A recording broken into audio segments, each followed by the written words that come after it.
we're still on the roof. We're still on the roof. These are the condensing units, part of the air conditioning system. These are the condensing units for this unit. This one looks a little newer. It's 2014. It looks a little larger. It's probably the downstairs unit. This is a 3-ton unit. It's 8 years old. 8 years. They're engineered on paper to last 14 years. It's 410A. That's the good refrigerant. That's the good refrigerant right there. So, but what's wrong with this unit? Oh, and this is the electric disconnect. There's the wiring for it. I got a still image. I've got a still image of this too, so don't strain your eyes. So what's wrong with it? This is the wrong kind of foam. This foam separates. See, there's coming off of it, you know. We haven't been using this since 2015. When was this installed? 2014? 1 year. It was okay when it was installed. It was okay when it was installed. But what wasn't okay when it was installed, and I'm going to call it out because that's the energy. We do not have anti-theft Schrader valves.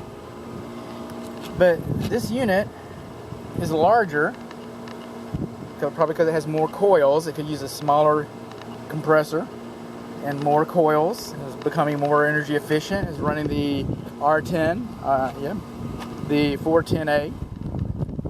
Because it is larger, it wouldn't fit on the pad.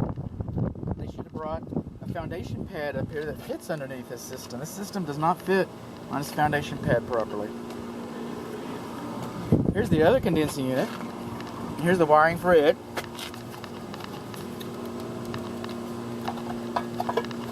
Now you can strain your eyes all you want. I just can't read the label. It's so old. And this is the foam that I was talking about that's missing. So that. And of course, back then, because this is older, don't have the Schrader valve caps. This is what I was able to tell.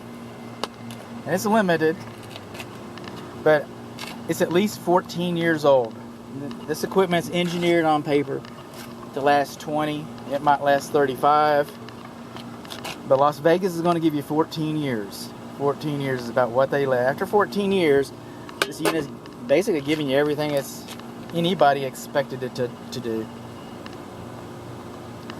That said, this is also, I was able to ascertain, you know, I think it was 14 years old. I think it was built in 2007. The refrigerant is R22, the old obsolete refrigerant. It's no longer manufactured in the United States. It's no longer imported in the United States. Yes, there is a stockpile of it. And yes, that refrigerant is expensive. Just about any technician that gets up on this roof, walks all the way down from over there, and comes over here, just about any technician that gets on this roof is going to try and persuade you to upgrade, rightfully so, to persuade you to upgrade this system.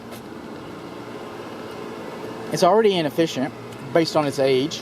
I mean, in its day, yeah, but no, it's already inefficient. They do have drop-in substitute refrigerants, but nobody likes to mess with that. If you put that drop-in substitute refrigerant in here, then you might as well marry that particular technician, because nobody's going to really want to follow him. And the drop-ins are not cheap either. Alternative. And they're not as efficient. So this unit, based on 2014, it's probably a SEER 10 or 12 as compared to 14 to 17. So it's already inefficient.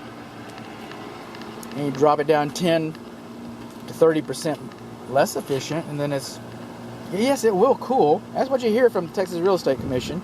Is it performing the function for which it's intended? I cannot condemn a unit. I'm going to, look for things, but I cannot condemn a unit based on its manufacture, which is okay. It's a good one. It's a good manufacturer. I can't condemn it based on its age. Is it working or not? But I think most of my clients want to know, how old an expensive system like this is. So, in your home inspector's opinion, it would be prudent to budget for replacement of this unit. Now, whether that happens as part of the negotiation or not, that's out of my hands. That's out of my hands. But that said, you should have realistic expectations.